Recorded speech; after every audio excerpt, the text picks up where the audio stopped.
Na aula de hoje, então, eu quero falar um pouco sobre estudo de viabilidade para a troca de motores elétricos, tá? No caso, a gente vai estar vendo um exemplo do motor de indução, onde a gente vai ver basicamente a gente vai fazer análise da carga solicitada no eixo do motor, né, através do estudo das curvas de corrente, carga, fator de potência e rendimento do motor.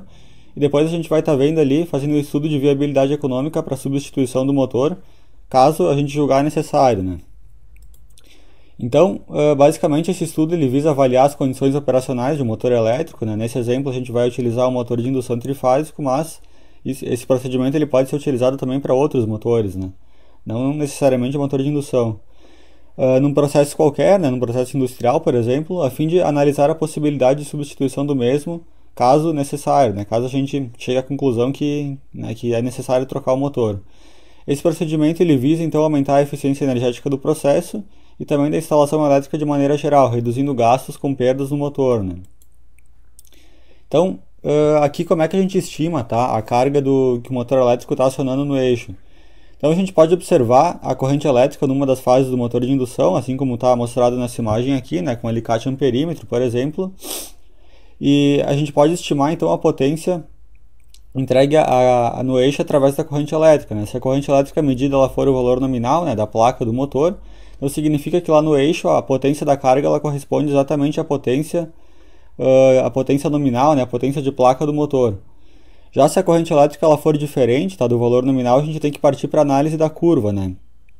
Então tu tem que ter as curvas ali que correspondem exatamente ao teu modelo, lá do teu motor, né, que tu vai achar ali, por exemplo, junto ao site do fabricante, ou solicitar, né, para aquele motor específico que tu tem, as curvas dele. E essa curva, esse conjunto de curvas aqui, eles te dão várias informações, como rendimento, né, que é, de acordo com a legenda, é essa curva em azul aqui, que é a curva A. Tem o fator de potência, que é a curva verde aqui em B, o escorregamento e a corrente elétrica, né. Então, desse lado esquerdo aqui eu tenho o rendimento, nessa escala em azul, fator de potência, que é o cosseno φ aqui nessa escala em verde, e do lado direito eu tenho o escorregamento e a corrente elétrica aqui em lilás, né. Então, aqui no eixo X eu tenho então potência fornecida em relação ao nominal, né? Então aqui eu tenho 10, 20, 30, aqui é através desse eixo aqui que eu descubro quanta potência que vai ter lá no eixo do motor em relação à potência nominal, que é a potência de placa, né? Que corresponde ao 100% aqui. Então, aqui a gente tem a curva D, tá? Que é a curva da corrente elétrica. Eu vou medir, por exemplo, a corrente elétrica aqui com o alicate amperímetro. E se eu quiser saber qual que é a potência, né, que está sendo entregue lá no eixo do motor, eu tenho que vir aqui nessa escala aqui, que é a escala de corrente elétrica aqui, né? Por exemplo, se eu achei 300 amperes, eu sei que o 300 está nessa linha aqui, eu venho até a linha lilás, né, que é a linha de corrente elétrica aqui, e vejo aonde esse 300 vai dar aqui, para saber a potência que tem no eixo em relação à potência nominal do motor, né? Então, a medição de corrente elétrica é um dos jeitos, tá? Se for uma carga ali que tem um acionamento, que tem a potência dela variável, não for uma carga constante, né, no eixo do motor, então simplesmente medir a corrente aqui ela não é um método eficaz, porque aqui tu tem um valor instantâneo, né? Isso aqui só faz sentido se a carga no eixo do motor é constante. Agora, se ela for variável, a gente pode aplicar outros métodos, que é, por exemplo, o método da potência equivalente aqui, né? Então, existem determinadas aplicações que possuem carga variável no eixo do motor ao longo de um ciclo de carga, né?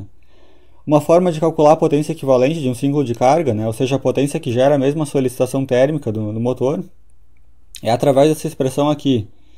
Então, aqui eu tenho é Pm ao quadrado igual a 1 sobre T, que é o ciclo de carga, vezes o somatório aqui das potências, vezes os ΔT. Então, por exemplo, eu tenho essa carga aqui, tá, essa curva aqui, onde eu tenho uma carga ali, só que esse valor de P aqui é a potência no eixo, tá, a potência que está sendo solicitada ao longo de um ciclo. Então, por exemplo, eu tenho para esse ciclo de tempo aqui T1, eu tenho essa potência P1 sendo solicitada. Para esse ciclo T2 eu tenho o P2, para o ciclo T3 eu tenho o P3 e assim por diante, né? Então, cada um desses ΔTs aqui vai ser esses T1, T2, T3 e assim por diante. E esses P's aqui são esses aqui, P1, P2, P3. E o T aqui ele vai ser a soma, né, do período inteiro de um ciclo de carga. Então esse método ele se baseia na premissa de que as perdas no motor elas variam com o quadrado da carga imposta e que a elevação de temperatura é diretamente proporcional às perdas, né? Isso é verdadeiro para motores que giram continuamente, mas com variação de carga, que nem é o caso aqui, né? Então o motor ele nunca para de girar aqui, mas a carga está variando aqui ao longo de determinados ciclos, né? Então, se a gente abrir, né, essa expressão genérica aqui, para esse caso aqui a gente vai ter exatamente isso daqui, né? Como eu tinha um quadrado desse lado, eu passo para lá ficando em forma de raiz quadrada, né, para o outro lado, para assumir com o expoente aqui. E expandindo, né, aquele somatório eu tenho exatamente esses termos aqui. Então eu tenho o P1 ao quadrado vezes o T1, né, que é o tempo que o P1 fica ativo, depois o P2 vezes o T2 e assim por diante, né? Dividido então pelo período total, que é a soma de todos os T's. Tá, isso aqui é um ciclo completo de carga. A gente vai supor que depois desse ciclo aqui, né, ele recomeça igual aqui de onde tinha o P1, P2, P3 e assim por diante.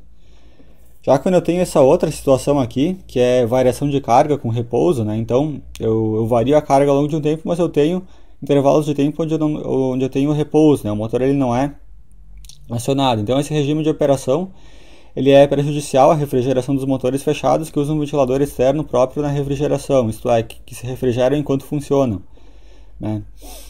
Nesse caso aqui a gente utiliza essa expressão aqui, tá? Onde a gente tem aqui o PI ao quadrado, né, que representa o P1, P3, P5, P6, assim por diante. E embaixo dividido pela somatória aqui dos tempos, né, que é os TIs aqui, que são esses caras aqui, T1, T2, assim por diante, mais 1/3 vezes TR. Aliás, o TI aqui é só os tempos aqui onde o motor está funcionando, né? E o TR aqui é os tempos de repouso, que seria o T2, o T4 e o T7 aqui nesse caso. E aqui T1 é onde o ciclo recomeça, então um ciclo completo é onde eu tenho aqui, equivalente aqui ao período, né? Que vai do T1 até o T7, aí depois o ciclo recomeça. Então eu posso estar aplicando essa expressão aqui para determinar a potência mecânica, né, equivalente solicitada nessa situação aqui. Então, agora partindo para a parte de avaliação, né, de troca do motor, se a gente chegar à conclusão que o motor está sobredimensionado, a gente pode avaliar então a viabilidade econômica da troca do mesmo por um novo, né, de potência mais adequada. Preferencialmente um motor novo de alto rendimento, né, para valer a pena mesmo a gente fazer essa troca. Então, o motor sobredimensionado ele vai operar com rendimento abaixo do nominal, né, que nem a gente viu lá nas curvas do motor. Se ele estiver na potência nominal, o rendimento é máximo. Agora, se ele começa a operar com uma carga mais leve, né, uma carga baixa, a gente perde em rendimento, né, o que acaba aumentando as perdas. Então, isso aí vai acabar resultando em custos de energia desnecessários. Por isso que pode ser viável aqui a gente estar trocando esse motor ali e preferencialmente por um de alto rendimento. Então, é isso que está ilustrado aqui nesse tópico aqui, né. E a gente tem que ter em mente ali que a potência solicitada do motor ela é sempre definida pela carga, tá? Então, se eu tiver, por exemplo, uma carga de 90 CV, ela vai consumir esses 90 CV independente do meu motor ele ter uma potência nominal menor, né? Por exemplo, 80 CV, ou ele ter uma potência nominal maior que 90, por exemplo, 100 CV. Então, é através da potência da carga que a gente vai fazer o dimensionamento do novo motor, né? Do potencial substituto. Já se o motor ele estiver subdimensionado, né, quer dizer que eu estou operando com mais de 100% da carga, a gente deve considerar os riscos que isso implica na vida útil do motor, especialmente nas bobinas, né, porque a corrente elétrica ela vai ser maior. E se tu estiver operando numa situação onde tu excede o fator de serviço, né, do motor, com certeza tu vai estar, isso vai implicar em diminuição da vida útil, né, do motor, né, por causa do calor, do aquecimento gerado. Principalmente ali a parte que mais sofre, né, que vai ter que ser trocada antes, possivelmente vão ser as bobinas, né? Então tem que cuidar também com essa questão do motor subdimensionado, né? Bom, então para não ficar muito grande esse vídeo, na próxima aula a gente vai continuar, a gente vai fazer o exemplo, tá? Para análise de viabilidade econômica para a troca do motor, seguindo essas premissas que a gente viu nessa aula. Então, até a aula que vem, isso aí, valeu!